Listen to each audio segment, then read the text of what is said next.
Hello, Ms. Crosby. It's a real pleasure to meet you. Thank you for coming out to San Francisco. Oh, my pleasure. Huge fan, and would love to use my favorite zombie from Pet Sematary. Oh, that's right. I was a zombie. I do qualify. That's right, yes you do. My name is Rivera, and I'm from the lead designer on Star Trek Online. So it was us who reached out to you to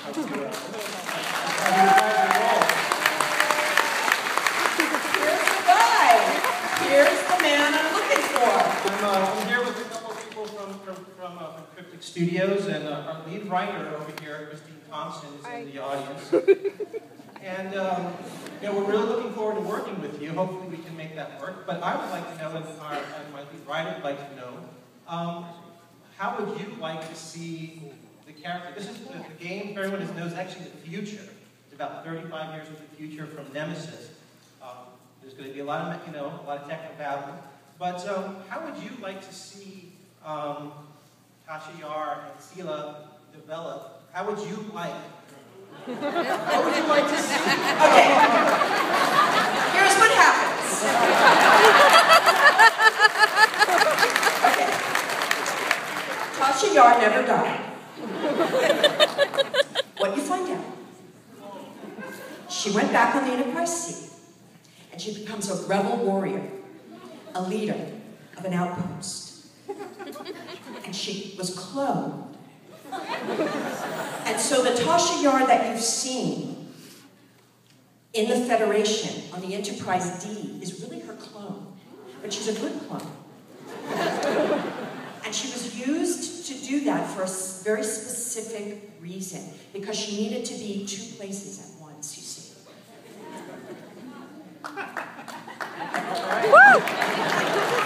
I'm sorry you haven't had a chance to think it through.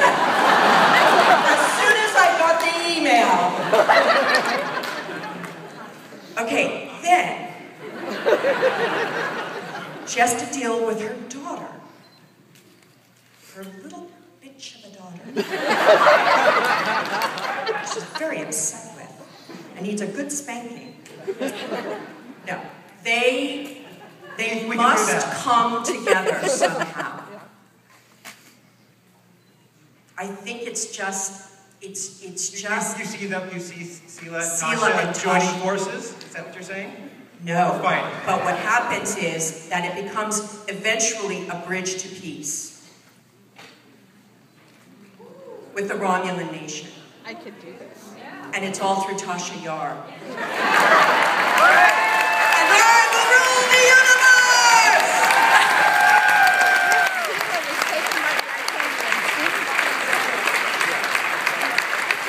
Something for you guys to think about, right? Okay, so we're gonna do it.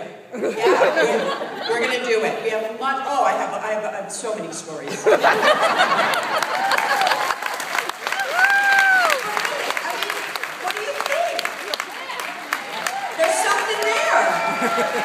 You know what?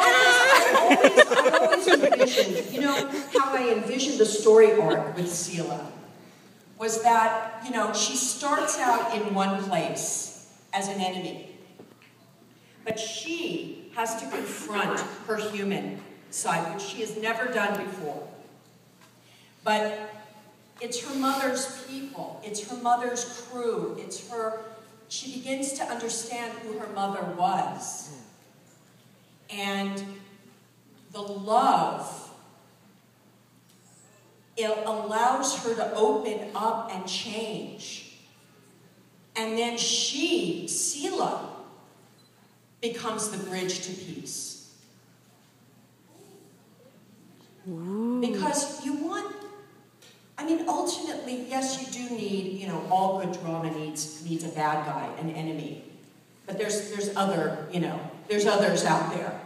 But wouldn't it be wonderful, as, the Klingons did, that, the Romulans find a way to be, to have peace? Listen, this is going on, I might be able to make what that is work. happening right now in Israel, it's just a metaphor for this, this is, somehow there's got to be a way to find some resolve. People are dying for no reason. Rockets are being shot into innocent children's bedrooms. This is tragic beyond belief. So if whatever we can do to tell our stories in that way, maybe somebody is sitting there and going, you know what?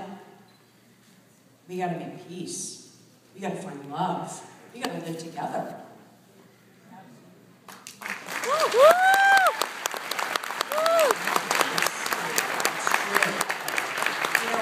One of the most moving things that ever happened to me within the Star Trek, and there have been many, believe me, many stories you guys have shared with me that have been just so deeply felt.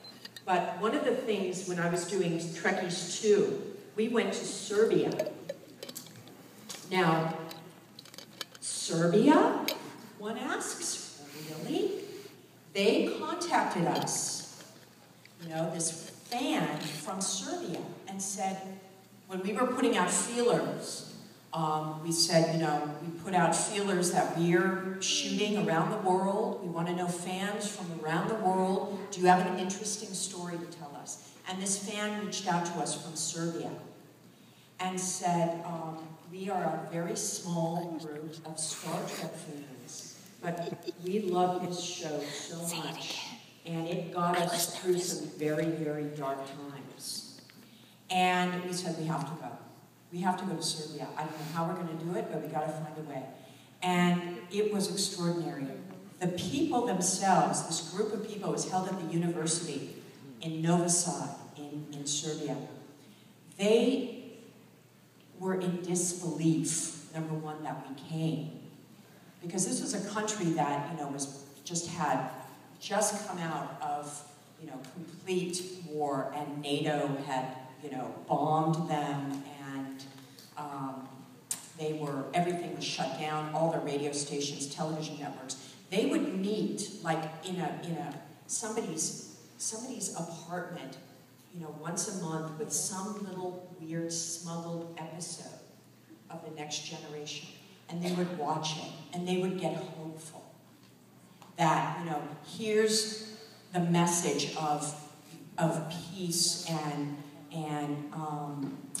acknowledgement of all races and cultures, and that, what Star Trek stood for. And it would give them hope that this somehow would happen, that people could reach to that level or be inspired by this. They told me to turn off the video.